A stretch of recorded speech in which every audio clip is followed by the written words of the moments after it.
Alright, so this is the home stretch before the much needed Thanksgiving break. We have a neuromuscular PBA coming up, and I've been studying for that a lot, so I figure we can talk about that today. So with neuro patients, it is hard to visualize what you're treating. You can see their symptoms and you can see how they're affected by this neuro disorder, but it's not like you can open their brains back up and say, okay, that's what's causing the issue.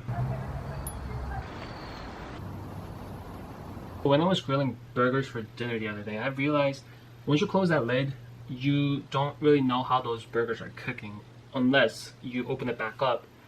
But you want to keep the lid closed as much as possible if you want your burgers to turn out juicy. So it comes down to relying on your experience and really knowing the timing when to flip those burgers. Alright, so going back to physical therapy and neuropatient rehab, same thing here. You really have to rely on your experience in order to get a good idea of these patients' rehab potentials, approximate timeline for their rehab, and just how we can best improve their health status.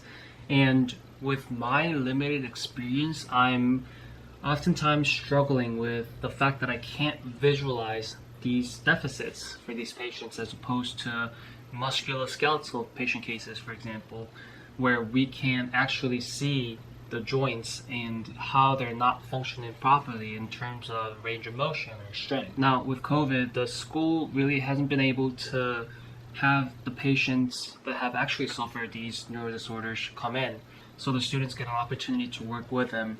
So I think that makes it even harder, but the professors have done a great job for simulated patient labs, so we can really set ourselves up for success when the time comes for full-time clinicals. So for the upcoming PBA, we'll be given patient cases, patients with neuromuscular disorders in different kinds of settings, and we have to come up with one exam to investigate further about what's really going on, and a couple other interventions to really help the patient throughout the rehab process. And that's really what's been going on in our second year neuromuscular class so far.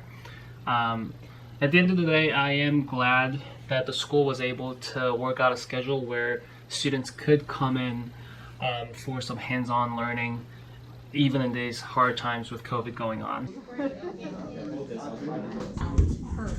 Dang! Let's get it. Oh! That was close. And stay tuned for an update on the musculoskeletal class that I'm taking this semester as well. Want to say hi? Sure. Say hi. Hello.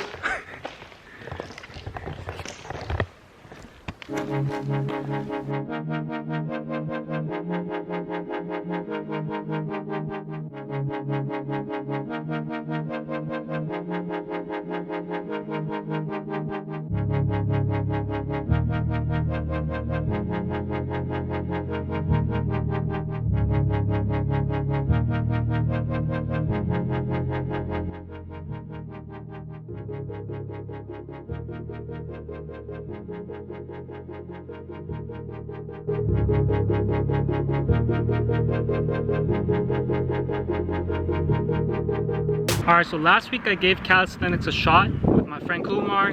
He kind of walked me through different exercises and it was fun, I liked it. So this week I decided to come back.